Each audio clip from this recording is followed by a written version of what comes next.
nós sermos família. Abra a sua Bíblia, por gentileza. Na verdade, hoje eu não seria o pregador.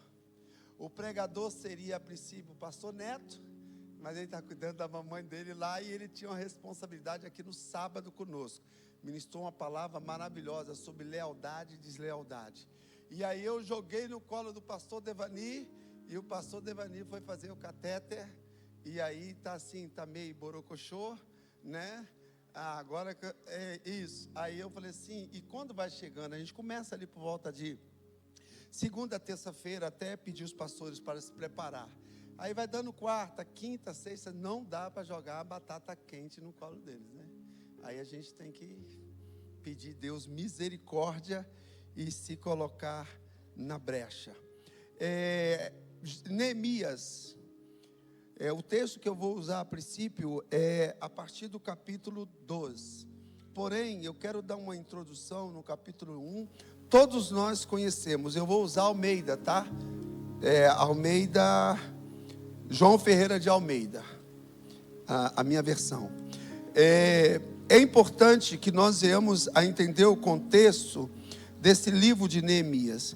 Nós sabemos que Neemias, ele era um copeiro do rei, e ele estava em uma situação até que o seu irmão chegou até ele para comunicar o grande estrago. O nome do seu irmão era Anani. E ele pergunta sobre os irmãos que estão em Jerusalém, a respeito daqueles que não havia sido levado ao cativeiro. E uma das coisas sempre que me chama a atenção é a parte que o inimigo planeja, a parte destruidora do povo de Deus.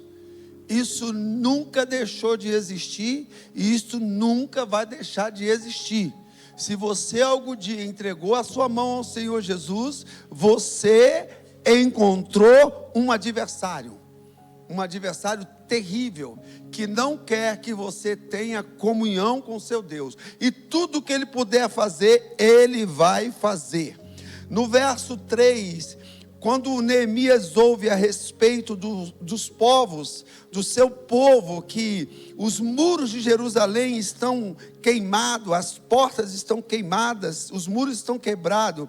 O verso 3 do capítulo 1 nos diz: e disseram-me, os restantes que não foram levados para o cativeiro, lá na província, estão em grande, repita comigo, grande miséria e desprezo, e o muro de Jerusalém fendido, e as suas portas queimadas. Eu não sei qual é o estado que você está, eu não sei qual é o estado que você veio aqui essa noite, eu não sei qual a sua condição mental, física e espiritual, mas uma coisa eu sei: o Espírito Santo de Deus lhe trouxe aqui nessa noite para dizer a você: é tempo de reconstrução, é tempo de restauração, é tempo disso na sua e na minha vida. Agora, existe a parte de Deus, mas existe a minha e a sua parte. Nós precisamos estar bem conscientes disso. Quando chega no verso 4, ele diz: sucedeu que, ouvindo eu essas palavras, e não poderia ser por menos, assentei-me, chorei e lamentei por alguns dias, e estive jejuando e orando perante o Deus do céu. Uma das coisas poderosas para que se mude de vida, para que se mude de cativeiro, para que se vença inimigo, nunca mudou. Na época dos apóstolos, na época dos reis, na época do Senhor Jesus, na época dos discípulos, o próprio discípulos nos ensinou, o próprio Jesus nos ensinou. Poderosa, se chama jejum e oração. Quer se tornar uma pessoa poderosa? Jejua e ora, para você ver. Jejua e ora. Jejua e ora. Você vai ver que a sua vida nunca mais vai ser a mesma. A Bíblia diz que por um tempo Neemias sentiu o baque daquela pressão. Imagine, irmão, você chegar num lugar, você vai visitar alguém. Geralmente nós, quando fazemos uma viagem, quando fazemos um passeio, o que nós queremos fazer para os nossos familiares? Nós queremos trazer uma lembrança, nós queremos trazer uma novidade, nós queremos fazer alguma coisa para agradar aqueles familiares. Mas o que Neemias escuta do seu irmão? Aqueles que não foram levados cativo, escravo, está em uma grande e terrível miséria. Irmão, um ser humano não foi criado para viver na miséria. Um ser humano não foi criado para viver na miséria. Então Neemias se depara com essa situação.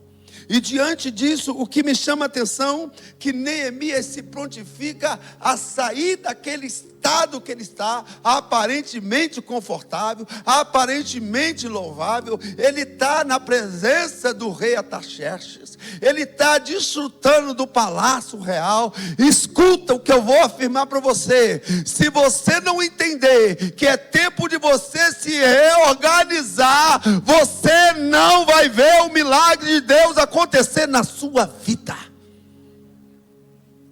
Ele disse: eu não posso ficar nessa posição, sendo que o meu povo está completamente destruído. Quem é que você sabe da sua família que está passando por dificuldade? Você precisa se levantar e dizer: Senhor, eu quero ser instrumento na vida dessa pessoa. Eu tenho um irmão que nos criou, o nosso irmão mais velho, chamado Moisés. Ele é meu irmão por parte de mãe, e ele criou todos os demais irmãos. Somos 5, ele é o mais velho. E o Moisés, ele hoje, ele está numa faixa mais ou menos de quase 70 anos. E todas as vezes que nós chegamos lá, ele parece que nada mudou na vida dele. Então ele, sabedor que nós estamos ali, ele vai lá, tenta nos abraçar, nos fazer um carinho. Ele gosta de fazer um feijão lá, irmão, com tanto miúdo. É pé de porco, é orelha de porco, é linguiça. Ele diz: eu estou fazendo um almoço para você, tudo para poder nos agradar. Eu fico pensando, o que eu vou fazer para agradá-lo? Eu digo: Moisés, amanhã nós temos uma reunião aqui. Ele disse: amanhã eu venho. E nós começamos a falar das coisas do Senhor. Nós começamos a orar junto. É a única maneira que eu tenho de dizer para ele: você é importante. Deus quer te remover desse cativeiro. Deus quer mudar a sua história. Você pode fazer isso hoje, diante do conhecimento que você tem da palavra de Deus. A Bíblia diz que Neemias vai até o rei, em um dos seus dias normais, corriqueiro de trabalho.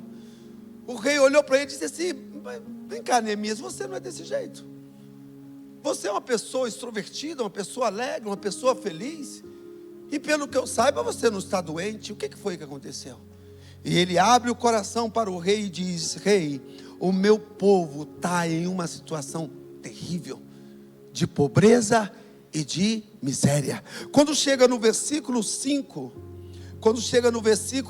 do capítulo 2, e disse ao rei: se é do agrado do rei, se o teu servo é aceito em tua presença, peço-te que me envies a ajudar a cidade dos sepulcros dos meus pais, para que eu a edifique.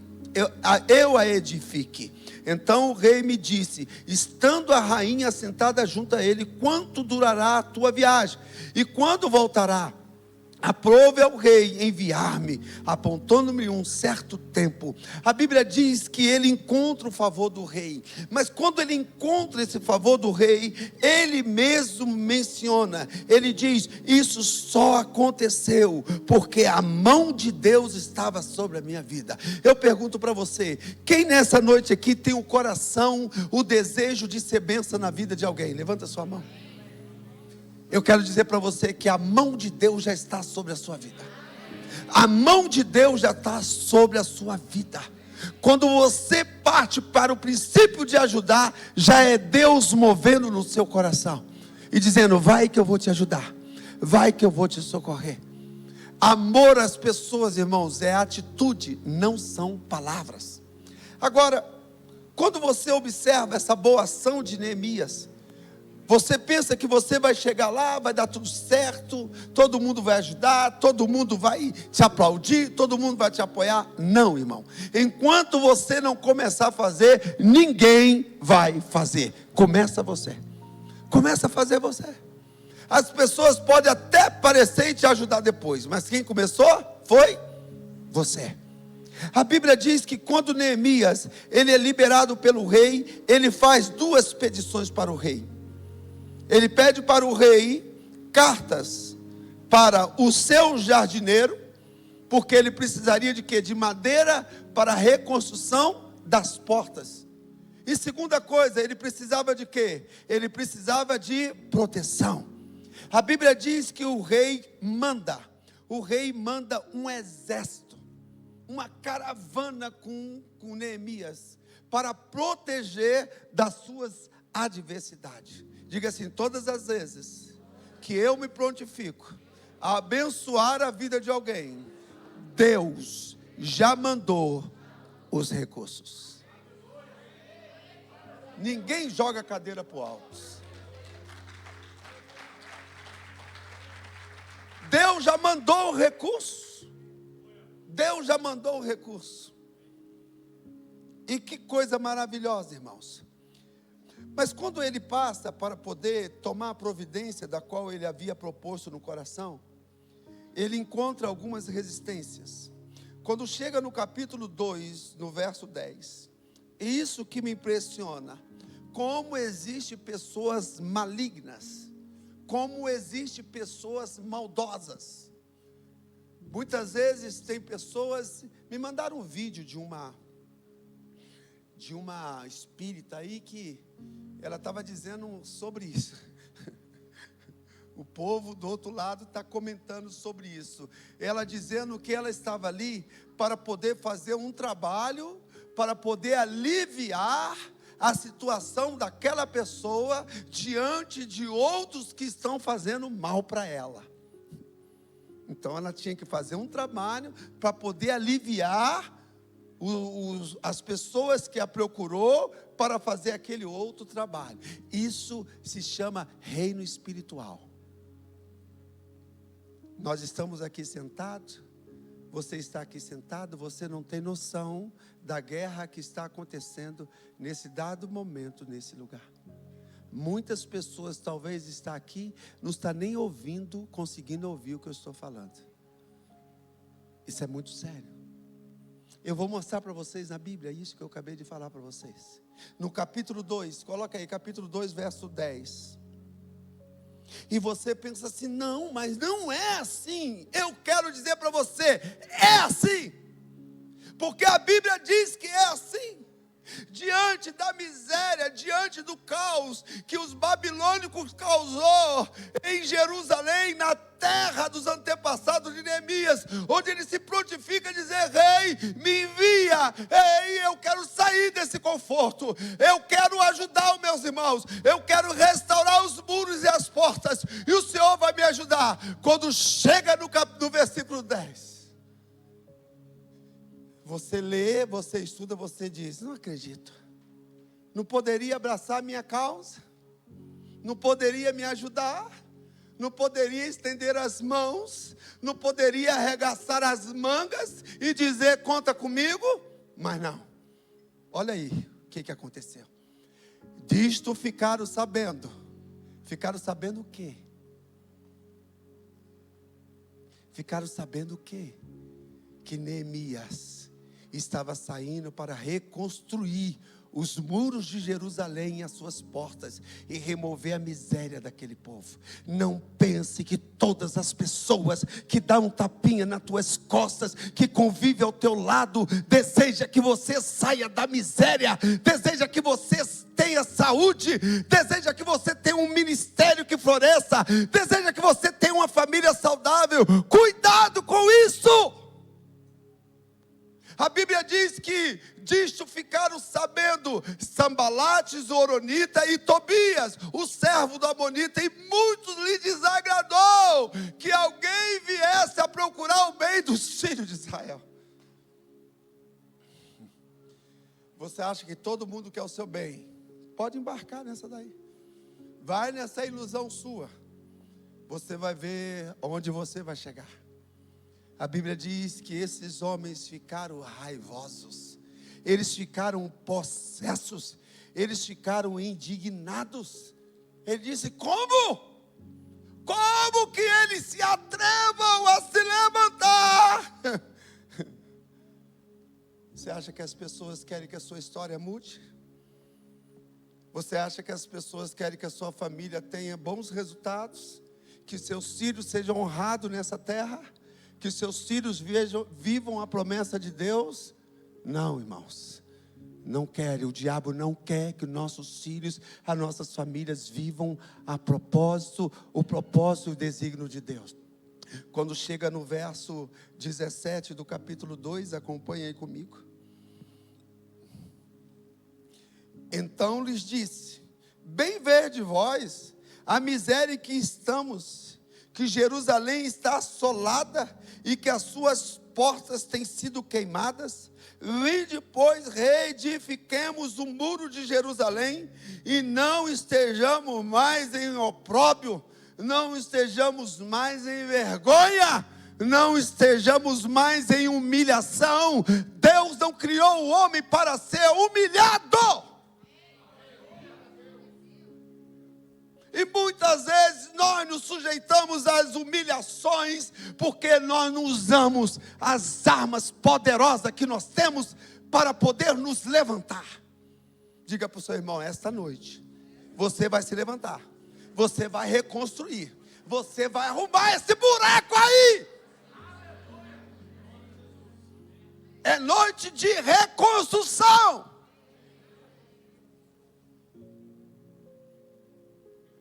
E sabe de uma coisa, irmãos? Muitos estão felizes por você não reagir, sabia? Muitos estão felizes por ouvir você murmurar da vida, de tudo. Estão vibrando. Tem uma história aí de um macumbeiro. É macumbeiro, não estou falando quem é. É macumbeiro, que faz o mal. E ele que tinha um crente, irmão, na rua dele. E ele queria fazer alguma coisa com aquele crente. Só que acontecia tudo ao contrário que ele queria para o crente. E um dia ele parou para cumprimentar aquele crente como se tivesse tudo bem, né? Está tudo top, está tudo maravilhoso. Aí ele foi e aumentou a dose do trabalho, porque não estava dando resultado. Às vezes as pessoas estão torcendo para olhar você caído, você derrubado, você mal, e você abre o coração e diz: eu estou ruim, eu estou uma peste, eu estou péssimo, parece que o Satanás me pegou. É, irmão, falamos. Ele diz: é isso mesmo que eu queria ouvir. Tá joia, tá beleza. E não vê você progredir, não vê você avançar, não vê você romper, e te pergunta: e aí? Não, mas é o presidente. Não, e aí? É o meu pastor. Não, irmãos, é você que precisa se levantar e remover a miséria que o diabo tem tentado lançar sobre a sua vida. Você sabia que existe um espírito de miséria? Existe. E eu estou mostrando para você na palavra de Deus. No verso 18: então lhe declarei como a mão de Deus me fora favorável. Diga assim: a mão de Deus, ela já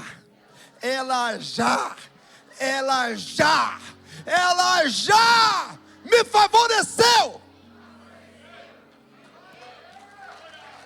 A mão de Deus já lhe favoreceu.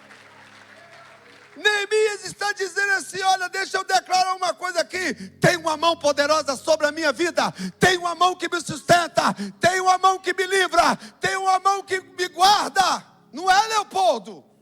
Essa mão guarda ou não guarda? E como guarda?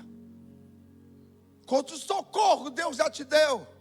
Né, pastor Jessé? É, irmãos, tem uma mão poderosa aí. Ela é invisível, mas ela é real. ela é real. Toque em alguém e fala assim: tem uma mão aí que te protege aí. Você não está vendo não, né? Né? Tem uma mão que está guardando vocês dois, tá bom? Tem uma mão que está cercando vocês dois, tá bom? E essa mão é poderosa, irmãos. É a mão da graça, é a mão da misericórdia, é a mão do socorro, é a mão do amor, é a mão da ajuda. Ele disse: tem uma mão, tem uma mão, tem uma mão, tem uma mão, tem uma mão. Ele diz assim: então lhe declarei como a mão do meu Deus. A mão de quem? Do meu. Bate assim no peito. Tem uma mão. E a mão de quem? Do meu Deus. Diga: eu tenho um Deus. Eu tenho um Deus. É bom ter Deus, irmão. Eu amo ter Deus comigo. Eu amo. No dia que eu aceitei Jesus, foi o dia mais feliz da minha vida. Porque eu bati em várias portas, procurando Deus. Eu desejava alguma coisa, mas eu nunca tinha encontrado. E Deus usou uma pessoa como usou Neemias, para dizer que Ele tinha um plano na minha vida, que Ele me amava. E no dia que Ele fez o apelo, e eu aceitei Jesus, irmãos, eu senti um êxtase tão maravilhoso, que eu disse: Deus realmente me ama. E aí eu disse para o Senhor, Senhor, nunca mais eu quero te abandonar, nunca mais eu quero te deixar. Tem 35 anos, que eu disse: Senhor, eu quero te servir o tempo que eu viver sobre essa terra. Se você encontrou Jesus, irmãos, você encontrou o maior tesouro que você poderia encontrar nessa terra. Não negocie, não despreze, tenha um relacionamento com Ele e diga sempre para Ele: eu sei que a tua mão me protege, Deus. Eu sei que a tua mão me guia. Isso é poderoso. Quando Neemias ouve essas palavras, quando ele ouve essa declaração no verso 19, o verso 19 diz assim, do capítulo 2 ainda: levantemo-nos. Diga para o seu irmão: levanta-se, levanta-se, é tempo de edificar. Fala para ele: é tempo de edificar. Levanta, levanta, é tempo de edificar. Está ruim, mas é tempo de edificar. Está complicado, mas é tempo de edificar.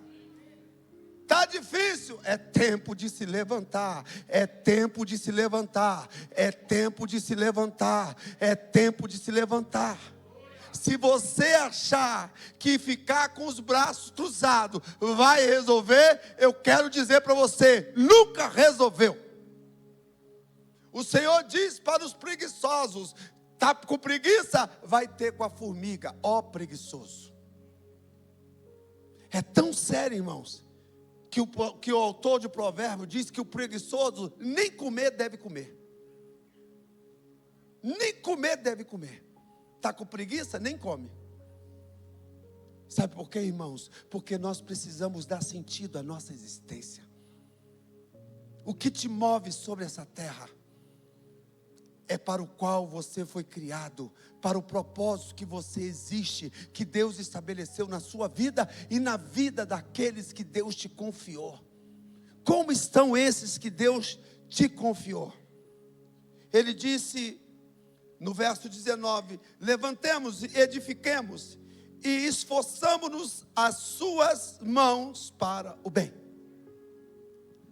Escuta, Neemias está dizendo que nós devemos esforçar as nossas mãos para o quê? Para o bem. Significa o quê? Abra as suas mãos. Tem muitos crentes de mão fechada, muitos crentes de mão mirrada, muitos crentes de mão segura. Não ajuda ninguém, não liga para ninguém, não chama a atenção de ninguém, não carrega ninguém. Não, irmãos, está na hora de você estender a sua mão para o bem. Enquanto Neemias está sofrendo a pressão para não se levantar, para não erguer os muros, os outros estão dizendo: não, vocês não vão Eu não quero ver a alegria de vocês. Eu não quero ver o sorriso de vocês. Você acredita que tem pessoa que o seu sorriso incomoda? Você dá aquela garra. A pastora Lorena que é bom para risada. A pastora Lorena dá umas risadas, irmão, que Satanás faz assim, aquela risada de novo, olha lá. Ela dá umas risadas do mais natural.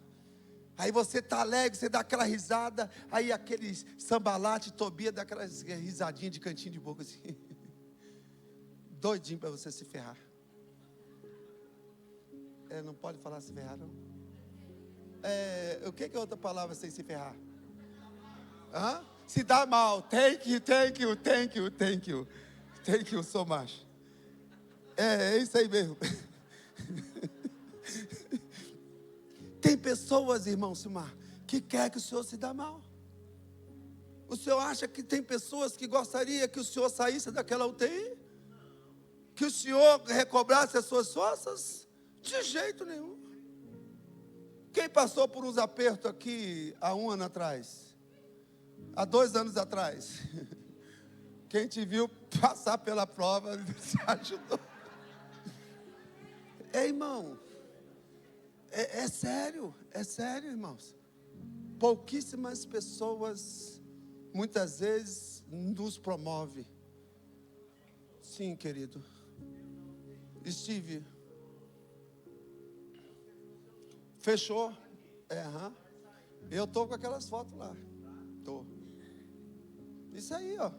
A força que esse homem tem. E Manu disse, ela ficou com medo de ficar viúva, não ficou? Não ficou, não? Sério?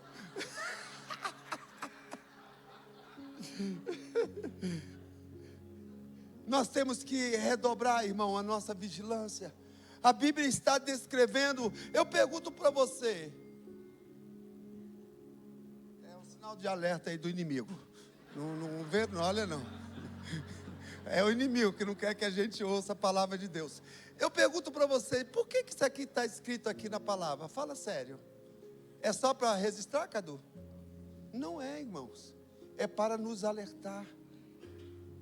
Paulo fala lá em Coríntios, é para vos alertar, é para vos despertar sobre aqueles que muitas vezes não querem que você viva a promessa de Deus. O verso 20 está escrito assim: então lhe respondi e disse: o Deus dos céus. Que autoridade, hein, irmão? Que autoridade, irmão. O inimigo perde a graça, irmão. Quando ele quer fazer graça com você, e você se levanta e diz: o que foi? O que foi? Isso é assim, está repreendido, Satanás. Aí, irmãos, aí ele perde a graça na hora. A Bíblia diz que, olha o que Neemias fez. Então lhe respondeu e disse: o Deus dos céus é o que nos fará prosperar. Profetiza sobre alguém aí a prosperidade, profetiza. Deus vai te prosperar. Ou você quer ouvir uma palavra de miséria? Irmão, já chega o inimigo. Irmãos, Neemias disse: o Deus do céu vai nos prosperar. Nos prosperar de quê? Nos remover da miséria, da pobreza, do caos. Você quer viver na miséria? O problema é seu. Eu vou usar a palavra que está me ensinando que o Deus do céu irá me prosperar. Irmão, se Deus quer te prosperar, recebe essa prosperidade e vai abençoar a vida das pessoas. Eu te pergunto, é bom você ter para abençoar, ou é bom você não ter e querer abençoar? Eu quero ter para abençoar. E tem muitos que são engraçadinhos, né? Eu gostaria de ter tanto. Se eu tivesse tanto, eu ia abençoar tanto. Cara de pau. Nada. Começa com pouco. Começa com pouquinho. Eu fiz uns propósitos aí com Deus, irmão. Um dia que receber a bênção, eu vou falar assim, ó. Isso aí, o inimigo caiu, irmão. Porque o inimigo não quer, irmão, ver você feliz. A felicidade, irmãos, não tem dinheiro que paga a felicidade. Não tem, Valnei, não tem dinheiro que paga a paz. Como é bom viver em paz. Como é bom viver feliz, irmão. Como é bom. Como é bom. Neemias disse assim: o Senhor nos fará prosperar, e nós, seus servos, nos levantaremos e edificaremos. Ele está dizendo: Deus vai nos prosperar, mas nós precisamos nos levantar. Nós precisamos ir edificar. Está na hora, irmão, da igreja, de você se levantar. Você quer dar uma vida melhor para a sua família? Se levanta. Reage. Vai fazer o que você precisa fazer. E vê o agir, vê o milagre de Deus sobre a sua vida.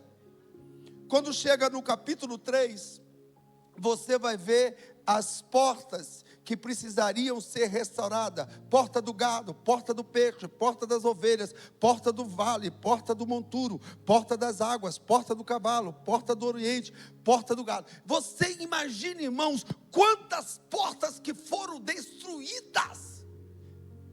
Espera-se o que de alguém que está com a vida que não anda, a vida que não avança no espiritual, não avança no emocional, não avança no financeiro, não avança no profissional. Ei, o que você está fazendo na vida? O que você está fazendo na vida? Você foi criado por caos? Você foi criado por fracasso? Alimenta isso mesmo na sua mente. A neurociência vai dizer: esse sistema de crença seu está dando super certo. Está ótimo. Porque você está fazendo o quê?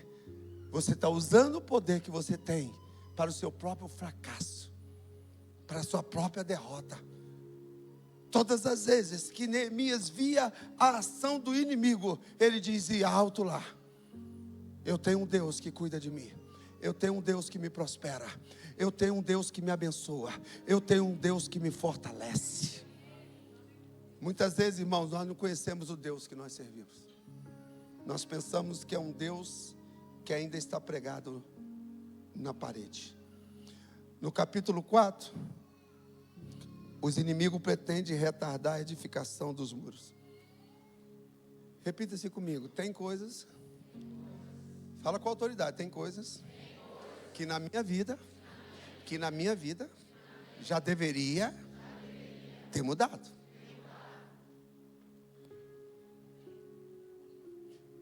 Tem coisas que o diabo está fazendo você retardar o que já deveria ter mudado na sua vida.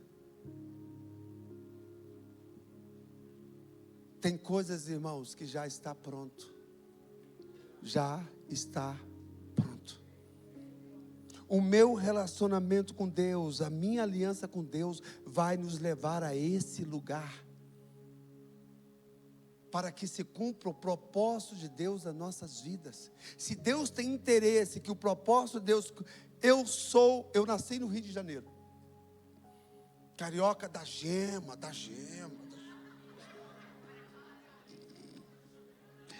Foi conhecer a praia depois de 50 anos. Da gema ali, cariocão. Irmãos, o que eu vim fazer nesse Goiás? O que eu vim casar com a maranhense? Olha só, irmão. O que eu vim ter o filho Samuca e a dona Ana Vitória? Você já se perguntou por que você está no estado de Goiás? Por que você está na cidade de Goiânia? Por que você casou com essa mulher, com esse homem? Por que você faz parte dessa família? Será que você não é o resultado da bênção dessa pessoa que está com você? Mas aí sabe o que acontece? Você espera que ela seja a bênção, não você. Isso tem que mudar. Você tem que desejar ser a bênção para a vida dela. A grande sacada não é o que as pessoas podem fazer por mim, mas o que eu posso fazer pelas pessoas. Neemias não teria nenhuma necessidade de largar o palácio e ir para reconstruir nada. O pau começou a comer em cima dele. O pau começou a quebrar em cima dele. Todas as vezes que você se colocar na brecha para ser bênção na vida das pessoas, muitas vezes as coisas não vão acontecer do jeito que você quer, mas você deve continuar no propósito. Você deve continuar. Você deve continuar. No verso 1 do capítulo 4 diz assim: e sucedeu que, ouvindo Sambalate que edificávamos um muro, ardeu em ira e se indignou muito, e escarneceu de nós. Irmãos, tem pessoas que não conseguem te fazer um elogio porque ele está odiando o jeito que você está. Não sai, irmão, um elogio da boca do miserável. Ele não tem coragem de dizer assim: pelo amor de Deus, que coisa tremenda que você fez. A Bíblia está dizendo, irmãos, exatamente isso, que quando Sambalate e Tobias viram que eles começaram a reedificar, eles ficaram indignados, eles se escarneceram e disseram assim: você não pode vencer, você não pode ter esse casamento, você não pode ter esses filhos, você não pode ter esse ministério, você não pode ter essa empresa, você não pode. É isso que aconteceu. Eles estão dizendo: eu gostaria muito que você continuasse na miséria, na derrota. E tem pessoas, irmãos, que infelizmente elas celebram o fracasso das pessoas. Quando eles, ouvindo falar que edificávamos um muro, ardeu em ira e se indignou muito, muito. Duas coisas nós precisamos fazer. Nós precisamos sondar o nosso coração, porque muitas vezes, talvez eu, talvez você, tivemos sentimento de tristeza e inveja diante da conquista de pessoas. Se nós fôssemos corajosos, valentes, se eu perguntasse, a gente poderia até dizer: mas eu não vou correr esse risco de perguntar, porque ninguém vai levantar a mão. E muitas vezes acende, irmão, no nosso coração a inveja, o ciúme, a ira. Por que fulano? Por que Beltrano? E esses que estavam aqui, irmão, tirando os babilônicos que planejou, que deixou essa mazela em Jerusalém, esses daqui, irmãos, eram de dentro da casa dos judeus. Tinha um que era governador de Samaria. A Bíblia diz que essa revolta, quando eu estava estudando sobre isso, eu me perguntando: como pode, irmãos, você ver uma pessoa na miséria, uma pessoa com uma dificuldade tão grande, e você ainda potencializar a situação daquela pessoa, e sendo uma pessoa tão próxima, que o Espírito Santo de Deus não permita, não consinta que eu e você nunca mais tenhamos esse tipo de sentimento com ninguém sobre essa terra. Com ninguém. Com ninguém. Com ninguém. Porque muitas vezes as pessoas confiam em nós. As pessoas confiam em você. As pessoas compartilham com você as suas vitórias. As pessoas se alegram com você. As pessoas ligam para você para dizer: olha, eu recebi uma bênção. E talvez no celular ali, no telefone, você fica: que bênção, que legal. Depois que você desliga, você fala: miserável. Eu não queria que acontecesse isso com ela. Mas na frente da pessoa, eu sou hipócrita. Eu sou falso. Eu não sou verdadeiro. Eles estão vendo, irmão, um povo em miséria. Quem não foi para o cativo da Babilônia está sem comida, está sem proteção, está sem guarida, está à exposição, irmão. Como tem pessoas malignas, como tem pessoas maldosas, pessoas raivosas, com pele de carneiro, mas são lobos. São pessoas mais intencionadas.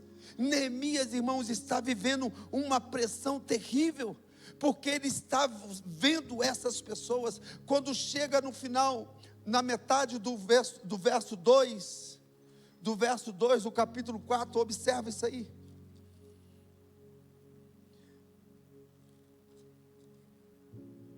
E falou na presença dos seus irmãos e do exército de Samaria e disse: que fazem esses fracos judeus? Que fazem esses fracos? As pessoas não têm coragem de te animar, irmão. Elas não têm coragem de te incentivar e dizer: vamos lá, você vai conseguir, você vai romper, conta comigo. Você souber que alguém está doente, você vai lá amanhã, dá um chá para ele, paga uma consulta para ele.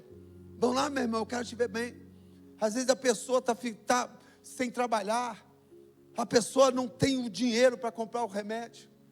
A Bíblia nos relata, irmãos, que eles estão declarando que esse fracasso é o que eles querem ver os pobres judeus dessa maneira. O que vocês vão fazer? Observa aí, uma pergunta: o que fazem esses fracos judeus? Está vendo lá a interrogação? Eles fazem 5 perguntas cabiciosas. Eles perguntam: o que fazem esses fracos judeus? Permite semear isso? Está perguntando. Você está nessa vibe aí de viver uma vida íntegra? Você está nessa vibe aí de abençoar as pessoas? Isso aí não vai demorar não, irmão. Seu dinheiro vai acabar logo. Sua saúde, vai. Você fica aí se preocupando com os outros. O terceiro, o que ele diz? Sacrificarão? O que eles estão dizendo? Vocês ainda vão cultuar esse Deus que deixou vocês passar por isso? Vocês ainda vão para a igreja, irmão? Vocês ainda vão servir ministério? Porque a intenção deles também reconstruir os muros, porque dentro daqueles muros eles tinham o culto ao Senhor, a celebração ao Senhor. O diabo não quer que você adore, o diabo não quer que você se consagre, o diabo não quer que você se santifique. Ele está te perguntando: e agora, seu santão, seu santarrão, você ainda vai acreditar nesse Deus aí? E eles perguntam: acabar lá o oceano em um só dia? Irmãos, que desaforo, né? Está tudo ruim, está tudo na miséria, está tudo lascado.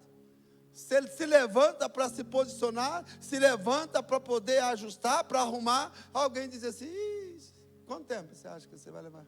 Você acha que você vai conseguir? Você é fraquinho demais. E não consegue, irmãos. Não consegue te motivar. Não consegue te incentivar. E ele diz: vivificarão dos montões do pó e das pedras que foram queimadas? Olha, irmão, que perguntas cabiciosas.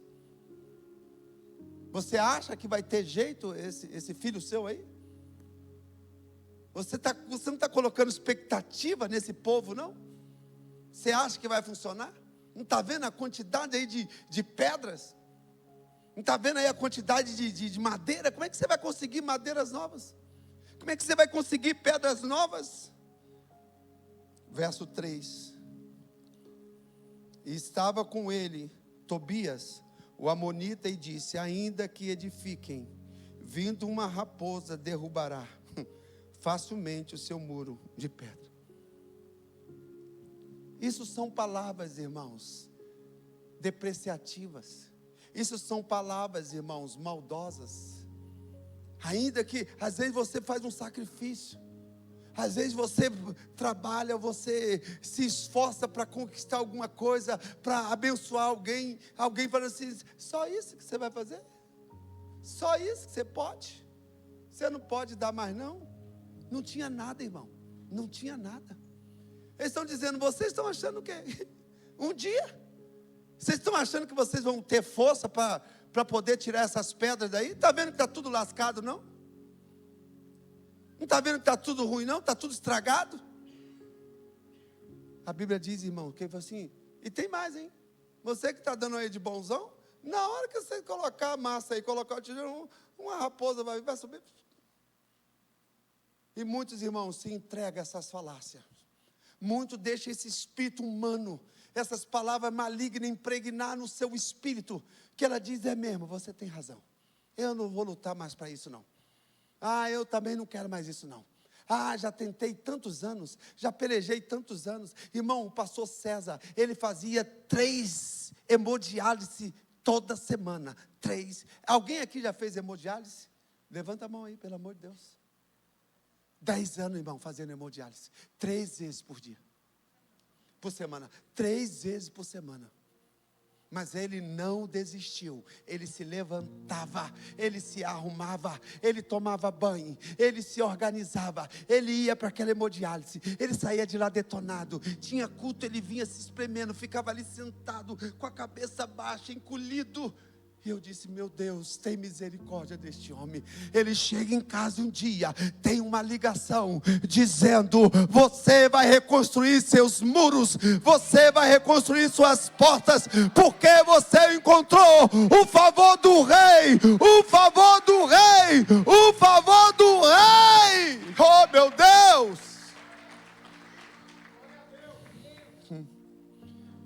Oh meu Deus!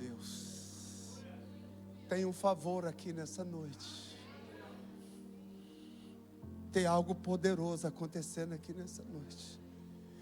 Deus vai levantar pessoas aqui nessa noite com o espírito de ousadia, com o espírito de intrepidez, com o espírito de coragem. Amanhã vai ser o seu melhor dia. Essa semana vai ser sua melhor semana. E você vai dizer, Satanás, você vai sair da minha frente, porque tem uma mão poderosa que me sustenta. Não olha para o problema, olhe para a solução.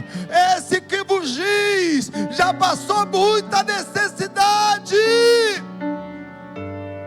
mas eu decidi acreditar no dono dessa palavra. Se você me perguntar o que você tem, Luiz, eu digo, eu tenho uma palavra. Eu tenho uma palavra.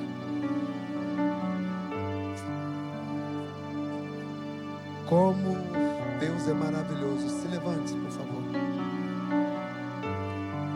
Essa aqui dá para fazer parte 1, 2, 3, 4, até 10. Isso é muito sério, irmãos. Se você está aqui nessa noite,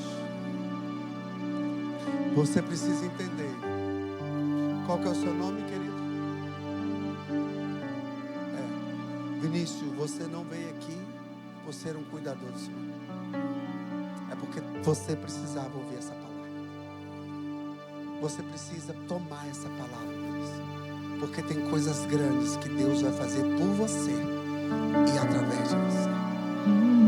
Nós precisamos discernir os tempos, discernir as épocas e discernir as estações. A Bíblia diz que eles levaram 52 dias para reconstruir os muros, e eles reconstruíram. Todas as portas foram restauradas.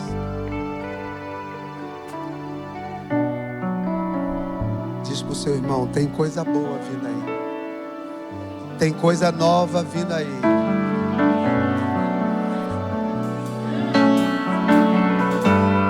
Você só precisa estar focado. Você não pode dar ouvido às más conversações, porque corromperão os bons costumes. Tem coisa boa, mas você precisa se levantar. Você precisa acreditar no seu potencial. Estende as suas mãos assim. Você precisa confiar. Não dá ouvido a fábulas. Não dá ouvido a conversas fiadas. Sai do meio dessas pessoas, porque a mente delas, o coração delas estão assim, irão te contaminar. Seja um profeta sobre a sua existência. Já que você existe, existe direito. Existe direito. Existe direito.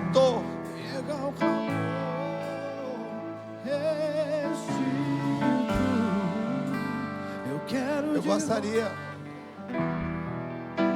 Pode adorar. E põe teu azeite em minha dor, restitui e leva